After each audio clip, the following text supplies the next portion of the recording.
Hello, everyone. Welcome to the 21 Hats podcast. I'm your host, Lauren Feldman. This week, we welcome a new regular, Kate Morgan, who joins the podcast along with Paul Downs and Jay Goltz. Kate is the CEO and founder of Boston Human Capital Partners, which provides recruiting and HR services mostly to other small businesses. After a very difficult stretch caused by the pandemic, Kate's business has been growing again, but Paul and Jay think she's leaving money on the table. They think she needs to raise her prices. I mean, responds Kate, we're growing in an industry that we're seeing shrinking right now. And so it's one of these things. Do I want to scare the squirrels and jump up our prices? That's where I've been struggling. Plus, are HR people supposed to protect the employees or the business? And after having to lay off a third of his workforce, Paul gives us an encouraging update on how his business is doing. Even in good times, owning and running a business can be a lonely pursuit. Our hope is that these weekly conversations will let owners know they are not alone in facing challenges. In fact, that's the whole idea behind the 21 Hats community, engaging with other owners to get the kinds of insights only another owner can offer. If you're interested in learning more, step 1 is to sign up for a free trial of the Morning Report, which highlights the most important news of the day for business owners so you don't have to go looking for it. Step 2 is to get on our Slack channel, where you can ask questions, get vendor recommendations, and tap the wisdom of a very impressive crowd. Just search for the 21 Hats Morning Report to sign up for a free trial. Joining me this week on the podcast are regulars Paul Downs, CEO of Paul Downs Cabinet Makers, which is based outside of Philadelphia and makes custom conference tables. Jay Goltz, CEO of the Goltz Group, whose companies in Chicago include a picture frame business, artist frame service, and a home furnishing store, Jason Home. And Kate Morgan, who is CEO of Boston Human Capital Partners, which is based in Boston and offers recruiting and fractional HR services. The episode is titled, We Get Paid to Judge People. Welcome, Paul, Jay, and especially Kate, who is joining us for the very first time. It's great to have all of you here. Kate, you founded Boston Human Capital Partners. Tell us what you guys do. I did, in fact. So in 2011, during the recession, it was a downed economy, but I still was oversubscribed with work and finding talent. So I've started the company based on process and methodology for recruiting as a consultant. So we work on an hourly basis. And we've also started working in HR with 3 different levels there. And I'm guessing from the name, the company is in Boston? It is, although we actually work on a national and even international level. Do you have a physical office? No. So out of the 14 years or 13 years we've been operating, 3 of the years we had an office because I had a lot of millennials telling me they wanted an office. 3 years in, nobody came to it. So I figured I could save the money and just send everybody back home. You mentioned you work on an hourly basis. Not every talent or recruiting firm works that way, correct? Yeah, although I'm seeing more and more switch to ours. It's funny. I always just felt like recruiters, headhunters, even with retained search, it's very coin operated. And we wanted to be able to provide an embedded situation so we can actually help with the employer brand and bring the candidate through the full experience. It's tacky to say, but it's kind of true. I tell my team this, we're essentially paid to judge people. We want to make sure that our clients are making the right choice. So even though we've sourced those people, we tend to build really strong rapport with our candidates. And so we want to weigh in. We want to help them make the right choice. So that's why if we were commissioned, there's no way we would be uncovering any sort of situations where we might have concerns. This model, we can really have what's the most important thing for our clients and even the candidates, because it doesn't do anybody good if somebody joins the company and 6 months later they're miserable. By being paid by the hour, though, that means your clients have less certainty about what it's going to cost them, right? As opposed to a flat commission fee. Is that an issue? That's the question that everybody comes up with. Well, why wouldn't you just sandbag it? And it's like, okay, well, because this entire time we don't operate through sales. All of the work we do is really referral based. So we can't do anything. We wouldn't be this successful if we weren't working hard to move quickly. And so the faster we get through and have success, it just helps move us through the market. Let me help you with that answer because I've been through this, and I just hired a controller. I did it myself. I put right in the ad, no recruiters, but of course they still came out of the woodwork. And the answer is this. It's real simple math. The fee, that 30% fee is so much money. There is no way that they charge. What fee are you referring to, Jay? They charge, the contingency people charge 25%. So if you're paying someone $100,000 a year, they're going to get $25,000. There is no way I can see somebody doing it on an hourly thing that they could spend that kind of money. I mean, it just doesn't make sense. Now, in my case, I used my accounting firm the last round. They rang up a pretty big bill and couldn't find anybody. Then they sent me to a recruiter. He sent me a horrendous resume that had like 6 jobs in 5 years. And I said to the recruiter, I go, she goes, oh, they should send it to me first. I go, oh, so I should pay $300 an hour for you to screen bad applicants. So I got rid of both of them. So I think what you're doing makes perfect sense, is honest. And I think you're right. It's not tacky to say you're paid to judge people. Yeah, that's what it is. It is what it is. So good for you. Thank you. I appreciate that. Kate, how big is the business? So right now we have 9 people. And your revenues? So before the pandemic, we were tracking to 3 million, and then that crashed it. So right now we're about 1.4. And do you have a specific target market? Do you specialize in helping any particular type of business? We operate with a proven process methodology that transcends into other markets. So when I started, I was 100% focused on software. But through the years, we just get pulled into these other things. We had a $500 million shipping and dredging company that called us and said, hey, can you help us with this particular role?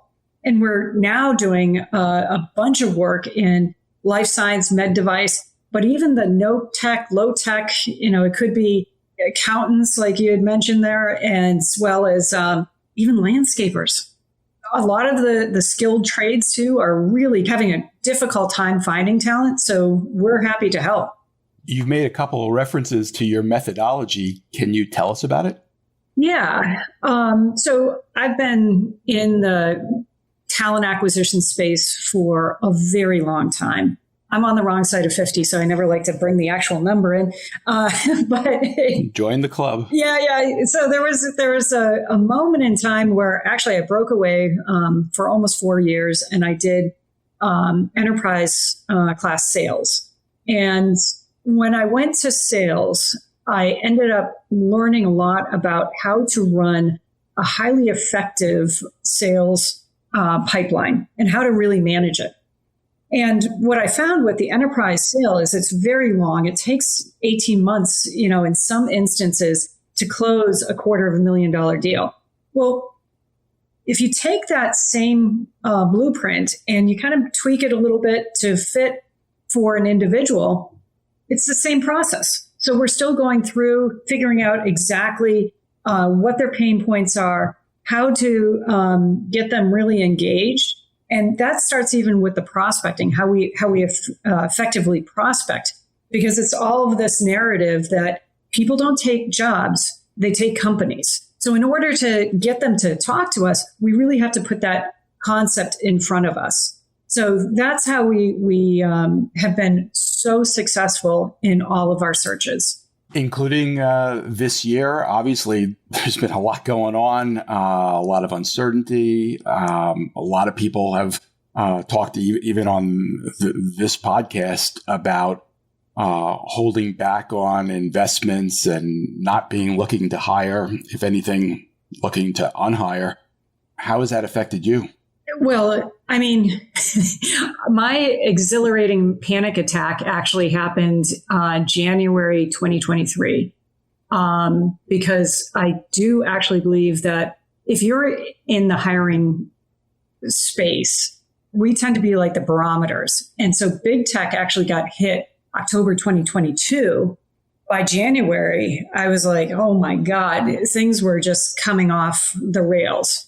And so that year, we dropped 37%. Last year, we ended up growing 22%. And it's all because we said we need to step back. We need to relook at how we're approaching the industry. So we did that. Again, we started looking at deviating, if you will, from our ICP, starting to look at other industries. ICP? Yes, our ideal customer profile. Thank you. And so, yeah, from there, what we've done, and I think we'll probably grow another, I'm going to be a little bit more conservative, but I think we'll probably get another 12 to 17% this year, because now we're taking the time to address HR and move away from just pure hiring, because there's so much that needs to happen. We had a real shift. We had, particularly during COVID, all of these companies that were just jumping in and hiring heads of HR. They were actually using CFOs less. So now there was a real imbalance in our clients we were seeing. So I think what we're going to see now is more need for fractional HR rather than bringing in HR that we're just told for about 5 years to simply attract and retain employees. There's a lot more to it now. So how much do you charge per hour? So well, without it sounding like a science project, there's a couple of different levels. So when we look at individual contributors, depending on the search, it can be 125 to 105.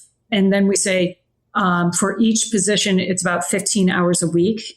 When we kick off a role, it actually could take us a little bit more than that, but we're just going to charge that 15 hours. So what's the hourly charge? Yeah, so it's 105 to 125, depending on that summarizes the issue I had with my accounting firm. They were, I think I misspoke a minute ago. It wasn't three. I think they were charging like $2.25 an hour, which at the moment didn't seem like a lot until I did the math and I go, that's a lot of money to be paying for someone who is not. It just didn't work. And I would tell you what's changed today compared to 10 years ago, which is why I think what you're doing makes sense, is you really need to be good at LinkedIn to be able to recruit, which is a skill set which none of my people have. 2, you can't ignore the baby boomer thing. There's less people out there looking for jobs. I went to a seminar on it. The guy went through the math and showed it. Our workforce has shrunk. Yeah. I can't tell you I had a great success with my thing. I got one perfect guy, I think, and I got another 150. Like, why did you apply for this job? Nowadays, they just hit a button and boom, they applied. They don't even put a stamp on the envelope anymore. So I can understand where what you do makes perfect sense for a company my size. Well, I really appreciate that. And we do actually a lot of executive search as well with this same model. So there's one competitor we have more in the Boston area, but we bump into them in New York as well and Austin.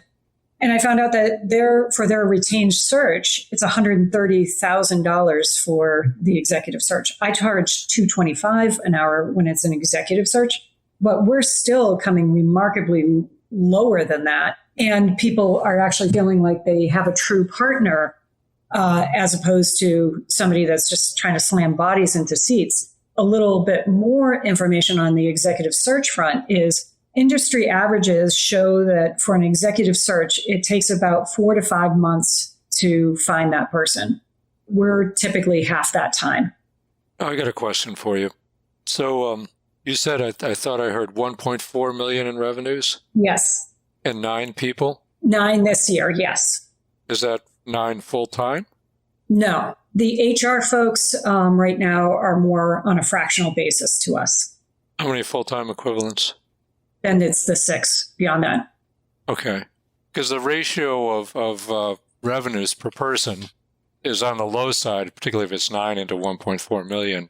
But on the other hand, you don't have an office, you don't have to buy materials or anything, so maybe it works. But I'm just wondering whether you're underpricing because, like $102 an hour is in the trades is barely gets you a plumber's apprentice. I charge that for pretty much hanging pictures. I mean, you're right. No, that's just not a lot of money these days. Yeah, I mean, when you come in with such a price and performance difference between your competitors, do you ever think maybe I'm leaving money on the table here? Every single day.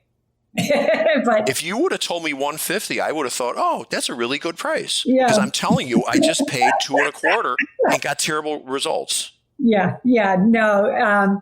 The point is that we want to be able to. This is the problem. Like, I will tell you, and my team will tell you probably. I don't pay great. Like I'm not off the charts. I'm kind of mid ground, if you will. And that actually, we are struggling with profitability, looking at our profit margins right now. But in the same vein, I mean, we're growing in an industry that we're seeing shrinking right now. And so it's one of these things like, do I want to scare the squirrels and jump up our prices? That's where I've been struggling. And if you ask me, Jay, what's the biggest mistake you've made in business? I would tell you, and I always say this, I was always afraid to charge more. Yeah. And it cost me millions of dollars over the years. And I'm totally with Paul. I think you could easily get 130, 140 and get over the emotional part, which certainly I know what it means. It's just, you are under market. Yeah, that's why you're growing at the moment. I mean, it may be also other things, but clearly you're cheaper than all the alternatives. So it's not, what does it cost me or what do I feel about it? It's what's plan B if they decide not to go with me. And if the next choice for them is 40, 50, 60% higher, you've got some room to raise your prices, honestly. Yeah. Well, that's where we're kind of at, this strange point where if they don't go with us, they go with nothing on the software side. That makes sense. They'll post and pray and hope because nobody has the pockets that they used to have to move forward. Yeah. So I put right in the ad, no recruiters. Well, I had all the big guys calling me. I guess Robert Halft, I had a couple of others. They were polished salespeople and they kept pounding away on me. That's what everyone else is paying for. They're making their money by getting their foot in the door somewhere. And that's what the other clients are paying for. They're not paying for them to do recruiting. They're paying these people to go out and find new business, which is why that business model is so screwed up. Exactly. It's still chum and water for them, Yeah. But here's where it comes back is, you just told me that I should raise my prices. Yes, as a better business, they could, feasibly, you could look at them and say they're actually better business people. But from my perspective, I'm looking at it from, I have people fully employed. I have profits now. Am I wildly profitable? No. But that's how my model has always worked is I take people from outside of the industry. I don't want people with previous recruiter experience because I usually spend so much more time trying to retrain them. And so basically I can start billings for somebody that's really junior who's actually going to be far higher caliber than any other recruiter out there. You said they were better business people. It depends what your definition of a better business person is. If it's just making money, I'm sure you're right. They make more money. If it's about feeling good about what you do for a living and providing value and being honest and being a good citizen, that's not being a good business. So it depends what your definition of a better business person is. I want to feel good about what I do and know that I'm giving a good value to people. And it's not just about money. Money's part of it, but it's not just about money. Exactly. On the other hand, it's about money.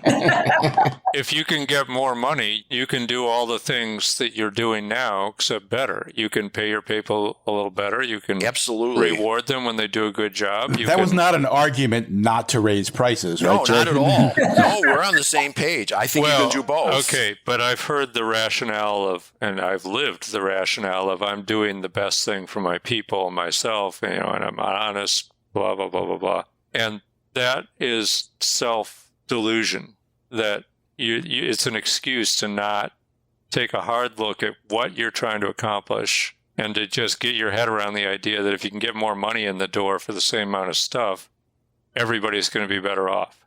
I 100% agree with you. It's finding that balance. And it seems to me and Paul at the moment that your balance is too much on being afraid of charge. You're still giving a tremendous value if you charged another 10, 20%.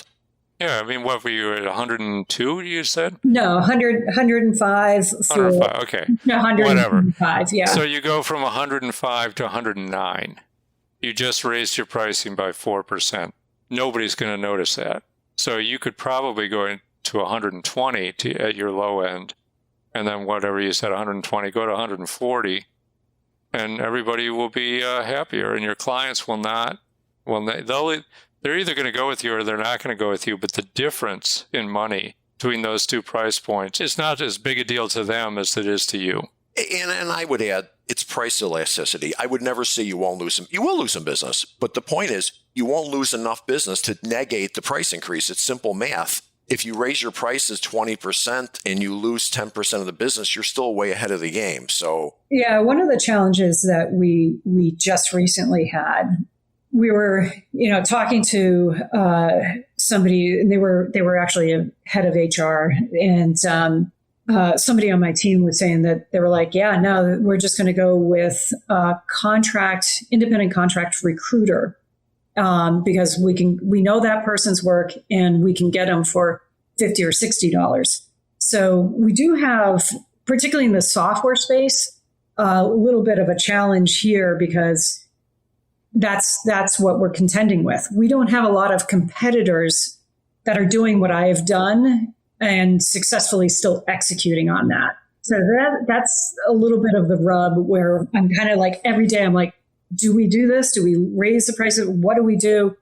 Because we want the length of contract as well. I think that's a sales function that you need to explain to them, that paying someone $50 an hour, which is not even close to a lot of money. Like, how qualified is that person? You got to question compared to what you're offering. It seems like a great value proposition to suggest, yes, you're paying me more, but it's going to pay for itself. I think that makes sense because anybody who's smart in the world is not working for $50 an hour. Hey, let me ask you this. You said you expect to grow this year. Do you expect that growth to come from the recruiting side or from the fractional HR side? I think it's going to be a mix. I'll always just naturally gravitate towards talent acquisition because that's my blood. But we will see a lot more HR. HR is in a lot of ways a lot like marketing, where people just lump it together, but there's really varying levels. You have your people ops that are really focused on more of the infrastructure and the day-to-day. You have business partners that can really coach the managers. And then you have the more executive advisory services. So we're active in all three. And how do you charge for that? So for the executive level, it can be anywhere from $185 to $225.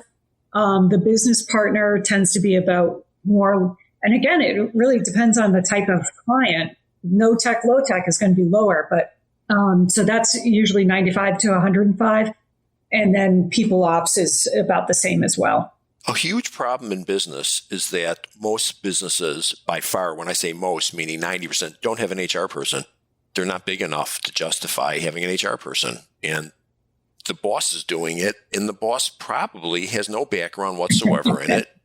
Really, the law, the whole thing, it's a real problem. And it's those companies that have 20, 30, most businesses don't have 100 employees. So if you got 30 employees, who's playing HR person? The boss or the boss's assistant? There's a lot to it, and it's got tremendous exposure. Oh my gosh, yeah. I always say, the businessing is easy. It's the people that make it hard. And I think I would agree. You don't need a full-time HR person below 100 people, unless you have, significant, like professional services where you're hiring junior people and you have to start to figure out a career track for them. It depends on the environment, but most companies, if you're under 100, you don't need a full-time person. As a matter of fact, you won't necessarily have the revenue in a lot of situations. I was just going to say, it's not need, it can't afford. I mean, there's no money to pay the person.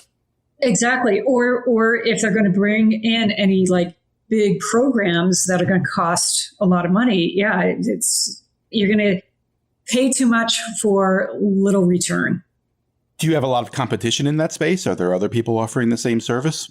We see it, but again, we're seeing in Boston more individuals that are coming to the table, and they get kind of passed around, but not like what we're offering. Paul, have you ever considered hiring a fractional HR person? No. And why not? I mean, well, I've only got 20 people, and the nature of my workforce is that the personality types who go into this field just aren't all that troublesome. And I have had, everybody has some problem employees, but most of the HR stuff is just understanding how to log into the health insurance website and make a change or something like that. I don't have a huge amount of work to do. I mean, I do it. If it amounts to even an hour a week, I'd be amazed. Well, the problem is, you're right. It is small size. You can do it yourself. I've lived through the whole growth thing. I got 130 people now, maybe 125. It's when you get to 50, 60, 70, 80, you can't afford to do it yourself, but that's a big salary to bring in. And to go get someone who's cheap could cause so many problems that, like, my old joke, and it's not a joke, used to be the most expensive thing in the world is a cheap lawyer. I might say the second most expensive thing is a bad HR person. I mean, think of the damage they could do to your company if they're not good at hiring and firing and coaching. And so the problem is there's lots of companies in that 30 to 60, 70 people that it's hard to justify a salary, but it's almost a job, which gets to your fractional thing. Yeah. And I will say I've worked with some amazing CFOs and controllers that really have their wits about them when it comes to human capital. But now we're seeing so many people that have reduced their financial support partners to fractional as well. If I know a client, we're going into a startup that has some funding. If they have a CFO, I'm always like, phew, this is going to be a breeze. Because I think, with human capital, it actually sits so close to finance. And over the last 5 years or so, it's kind of pulled away from finance, which makes no sense because that's your most expensive asset. That's your human capital. When they want to chop down 10% of your expenses, they go right for your human capital. So that's why I love working with really top-notch CFOs. I would agree with you 50% that's absolutely connected, but there's another 50% of just having the skill set, the instincts of interviewing and figuring out who the right people are. Because I've suffered tremendously over the years with having the wrong person in that job. I had an HR person for a short period. I asked her how she interviewed someone, and she said, well, I gave him the benefit of the doubt, and my head almost exploded. I said, no, your job is to give no one the benefit of the doubt. That's your job. Your job is to assume everyone's lying to you and then go find out whether that's true or not. That's your job. She was gone a month later, thank God, because anybody with that mentality, you talk about what could be more dangerous than an HR person who gives people the benefit of the doubt? Yeah, well, thank you. And actually, I had a conversation with an HR professional a few months back, and basically she said, well, I'm here to protect the employee. And I said, no, you're not. If you want to protect the employee, go be a lawyer. If you protect and I use this term a lot, the fidelity of the company. The fidelity of the company means you're going to be operating correctly. You're going to do the right things for the company, and the employees are going to also feel that, because all of the laws are really geared towards the employee and the employee benefit. So all you have to do is really police that and coach internally. Then everybody's happy. I'd be okay if they said half my job is protecting the company and the other half is protecting the employee. I got no problem with that because there's certainly some truth to that. But to suggest that's frightening. I mean, that you're right. They should be an employment lawyer or something. That's frightening.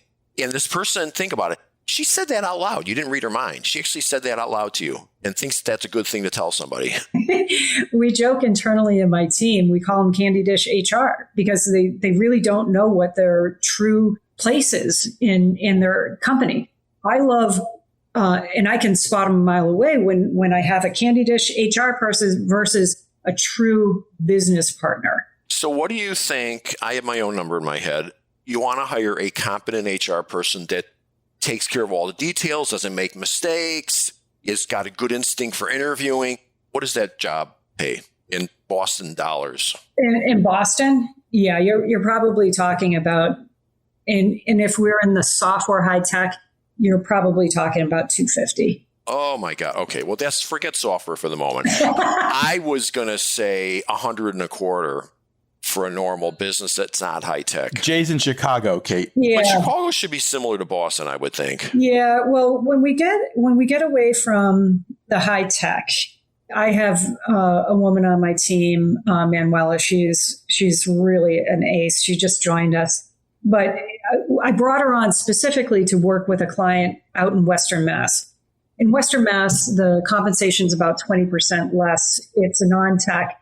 So we were trying to find somebody for about 100,000 there. I'm sorry, but every single person I spoke to, no judgment, but it sounded like they drank and smoked all their lives and there was no level of sophistication to them. And that's a problem to me because you have to have that level of sophistication. Yeah, and I'm telling you, I believe this to be true. The reality of the situation is those companies that have 50, 60, 70 employees that are going to bring someone in, they think that they're going to get someone to do this job for $75,000 and quote unquote, that's a lot of money. They really don't and I know this because I've done it. They don't realize all the stuff this person doesn't know and the exposure they're putting their company at, both legally and the exposure of just not hiring the best people in the marketplace. So I don't think that the typical small business owner understands the true role of an HR person and the incredible benefit and protection to the company that they provide. Yes. Well, and that was the legitimizing them continuing to work with us because I'm like, I just can't find the caliber person you need, not in there for their environment. So they're with us working as a fractional client, and they brought in actually a COO, which they're going to get more bang for their buck doing it that way. I mean, in my case, I probably just got lucky. I found what I believed to be the perfect guy. But it was it. I didn't have 3 other candidates that were even close. So I wished I would have known you a year ago or 6 months ago before I hired my accounting firm to do it, because that was just a complete waste of money. Yeah. Well, I'm happy to work with you. It's going to be $175 an hour. And less my special 21 hats discount. Thanks, Paul. No problem. Kate, what's been your most effective form of marketing? Myself, actually. So honestly, it's just being out in the community, which everybody else is, they're doing the phone jockey thing. And I'm just out there pressing the flesh. So I really do love the startup community, high growth. So we've been very fortunate that we're currently on 6 preferred VC vendor lists. So we get a lot of traction from them. But I'm out there. I go to the events, and again, if you're like a Robert Half, they're going after a different market. They sit behind their phones, and that's kind of how they focus. Where I'm just going to go and I'm going to offer free advice. I'm going to be in everybody's face, just offering what I can. And that's how we end up getting a lot of business. All right, Kate, I'm going to give you a break. Paul, it's your turn. The last time you were here, you told us that March was shaping up to be your worst month ever. You'd had to lay off a third of your workforce. Give us an update. How are things going? Well, big surprise. April actually turned out to be a reasonably good month, and May got off to a decent start. I don't understand it, but I'll take it. And I brought back about half the people I've laid off, and we are operating profitably, although I'm not paying myself anything. Everybody took a 10% pay cut, which is also helping. But my next goal is to see what May sales look like And if it continues strong, then I'm going to restore everybody's pay at the end of the month. And then next, I'm going to try to start paying myself. But I still feel like this could go any direction at this point. You have no idea. You didn't do anything differently? No, there's really nothing different. I said back 2 months ago, you said your year usually is reflected by how January. And I did say back then, I think this is a fluky year. And I'm not surprised things are getting better because I think we're in an unusual time that we've never been in before. People are freaked out, but they're going to get over it and they're going to get back to doing business. And I do still believe that's the case. So I won't be surprised if next month you say it's getting better and better. I think there was a whole lot of people shocked in January and what's going on. And I think they're numb to it. At some point, they got to get back to doing what they were doing. If they needed a desk, they still need a desk. If they need framing, they still need framing. So I think that luckily we're not in the restaurant business. If you lose the meal, you lose a meal. There's pent-up demand. The people that didn't order their conference tables still need it, and people that didn't come shopping by me still need it. So I won't be surprised if things start to get better. Do I think it's going to be a great year? Absolutely not. I just think it's not going to be a disastrous year, I think. Yeah, we're on track for about $4 million a year in sales, which is a big drop from where we were last year. But it's survivable. And so I'm just waiting around to see what happens. Paul, how did it go when you asked people to take the 10% pay cut? Well, nobody's real happy about that. I'm sure. It's more that at the point where I announced the layoffs, I said, the problem is make sure you've got cash so that you can be around in the summer when the phone starts ringing again. And we've done a lot to preserve our cash, and we've gone from a weekly spend of about $115,000 down to $70,000, which is a pretty big cut. And that's allowed us to sort of be in a position to, I now have money through the end of June at least, and it's just about making sure that we're not running the engine faster than the gas is going in the tank. And so I'm satisfied with the moves I've made. I know that people don't complain about pay cuts like that because this is actually the third time I've ever done it in my career. And it's remarkable to me how little pushback there is. And mostly because if you make the case for why you're doing it and you make sure that they understand that I cut my pay 100% first, then they see it. It's like, it's serious. This is what we have to do. Listen, I haven't done it. There's no question. If I did an across-the-board 10% pay cut, that would make a huge difference. That'd be, and I'm hesitating to do that. But well, it's a thing you do when the house is on fire. Right. I'm not down like you were down. You don't just do it for chuckles. I wouldn't anyway. No. The difference is you were down 50%. I'm down 12%. So I'm not there, and I'm hoping it comes back. But see. Well, down 50%, backlog disappearing, money going out the door. What's going to happen next? Nobody's calling, nobody's buying. The house was burning pretty good. And so I did sort of the most drastic plan, and with the thought that I'd rather just do it once and recover than chip away at it week by week. One person disappears every week. I don't think that that's good for morale. No. Whereas if you can present it as like, hey, we're getting screwed by forces beyond our control, but this is what we have to do to survive. At least everybody understands they're in it together. Paul, when you went back to some of the people you'd laid off and invited them to come back, did everybody say yes? So far, they were very happy to get called back. So, some of them took a pay cut to come back. And I was like, hey, I gave everybody a pay cut. Same with you. But I think that we have a pretty good place to work, and the people recognize nobody wanted to get laid off. And so I'm very pleased that they wanted to come back and that they seem to be happy to be back. And they took it the way you hope they would take it, it sounds like. Yeah. I think part of it is they wanted to come back because there's not a whole lot of jobs out there doing what you're doing because everybody's in the same situation you are. So, it's not like it's a booming market and they've got job offers coming out all over, I assume. Well, yes and no, Jay, because there are, in a lot of fields, having someone who is technically adept is a huge plus. So one of my guys who I laid off, he ended up working for sort of some company that went around and did maintenance and what have you at grocery stores. And they were paying him $30 an hour, and I had been paying him $24 an hour. And he said, you know what, it was just awful. I spent half my time in the car, and I had this clunky process where I would go out to a store and all they need is like one nut and bolt, and I had to send a paper requisition back to the office and wait 2 weeks and then go back and do it again, and it was just super frustrating. But I think that people who actually have skills with their hands and understand how to do a day's work are going to be valuable in any number of situations, just whether the company, that you end up at is a nice place to work or not.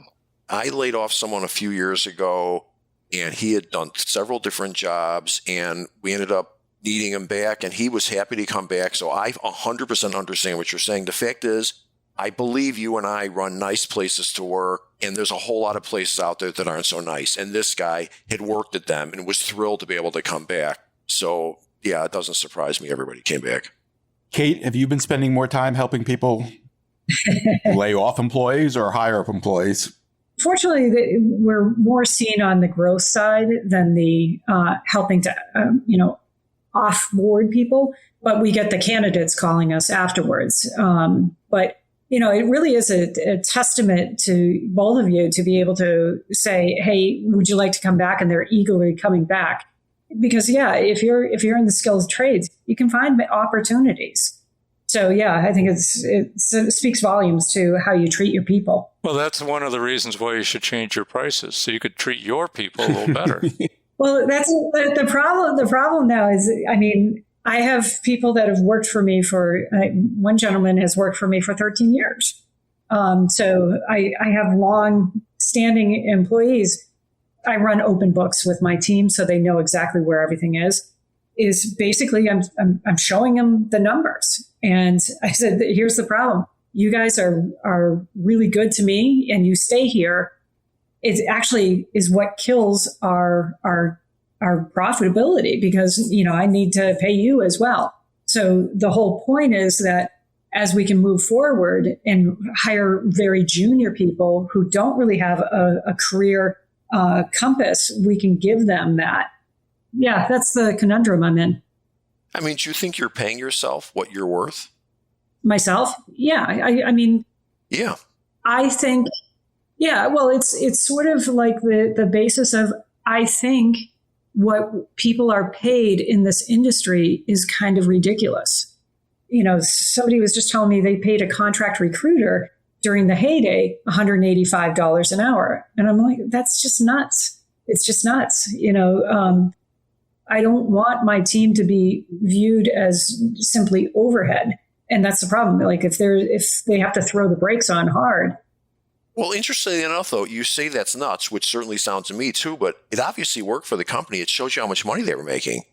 That this person, they must have figured out how to bring in a ton of business and get all those big fees out of people. So it sounds nuts to us. It's not nuts to them. It works. Yeah. Apparently. Well, or they wouldn't be paying it. Well, they kind of had a fire sale when they went to private equity. So, Well, it's again, I like to play armchair economics with everything. And if I can take a client and be there, because we don't do like one-offs. And I think what you're kind of gauging on is you have one position and then you're looking for that one hire. We go in and we'll be there. We have one of our clients right now where we have 2 people working almost full time there. So 80 hours a week.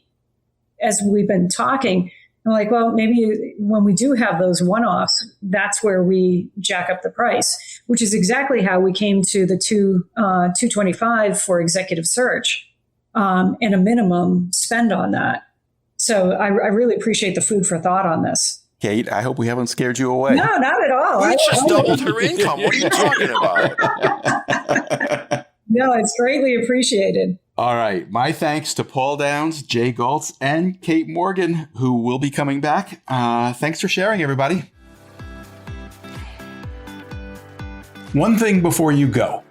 Everything we do at 21 Hats is created by entrepreneurs for entrepreneurs to help us all learn together.